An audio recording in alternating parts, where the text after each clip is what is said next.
Stephen Colbert, Samantha and Trevor discussed the Trump-Tillerson tensions, Hurricane Maria relief and fake news. Late-night hosts on Wednesday addressed Secretary of State Rex Tillerson's press conference, in which he sidestepped reports that he called Donald Trump a moron, and also the relief efforts in Puerto Rico, which was devastated by Hurricane Maria. "I have some shocking news," Stephen Colbert began. "There's chaos in the White House.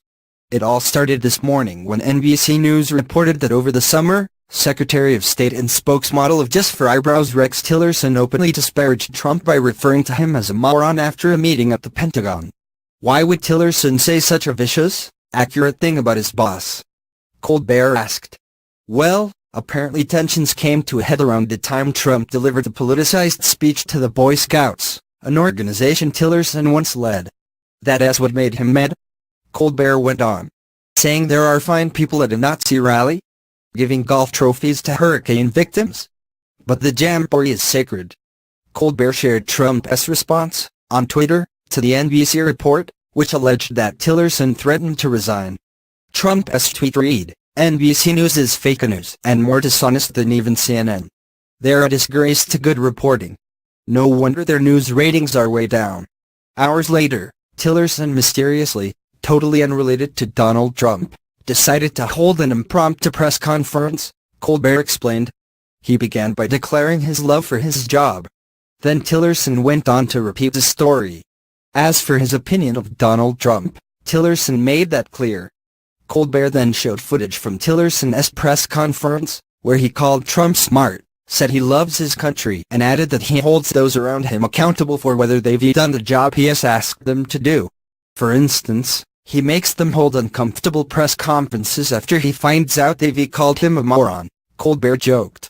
Rex Tillerson stood in front of the nation and vouched for Donald Trump's intelligence, which means he categorically denies the moron thing, right? Where's Hurricane Maria heading? Mapping the storm's path. Read more. Colbert then showed Tillerson's response to a pointed question about the veracity of the report he called Trump a moron. Tillerson replied, "I am not going to deal with petty stuff like that." "Yeah, he totally said it," Colbert concluded. Samantha of TBS offered her commentary regarding the administration's relief efforts in Puerto Rico and the island's long history of manipulation by the United States.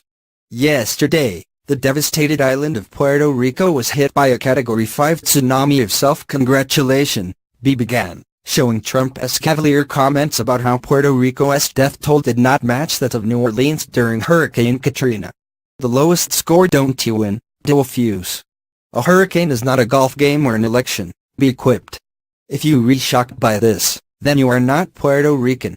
Truth is, we've been treating them like the unwelcome nephew under America's stairs for more than a century. The average income of Puerto Ricans is $15,000, less than half of Mississippi," he continued. "Meanwhile, food in Puerto Rico costs twice as much as it does in Florida because of an obscure little shakedown known as the Jones Act, which is as unfamiliar to most Americans as it clearly is to my graphics department. The Jones Act," the host explained, "requires all trade between U.S. ports to be done on U.S. merchant ships built in the United States and manned by American sailors.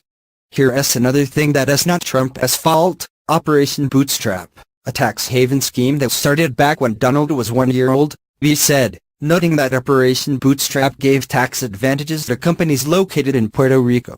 And Puerto Rican dollars flooded back into the United States to businesses that had no stake in the island's long-term success. So when Bill Clinton cheated those companies out of those tax breaks, they did what any self-respecting partner would do: they packed their bags and walked out the goddamn door, leaving the Puerto Rican economy to be solely based on sexy barbers and dancing in the street. Soon after the manufacturing exodus, the global economy imploded. Also our fault, and Puerto Rico's economy has never recovered," he went on. "And right now, half the population still don't have drinking water to soak up with all those free paper towels POTUS chucked at them before declaring mission accomplished."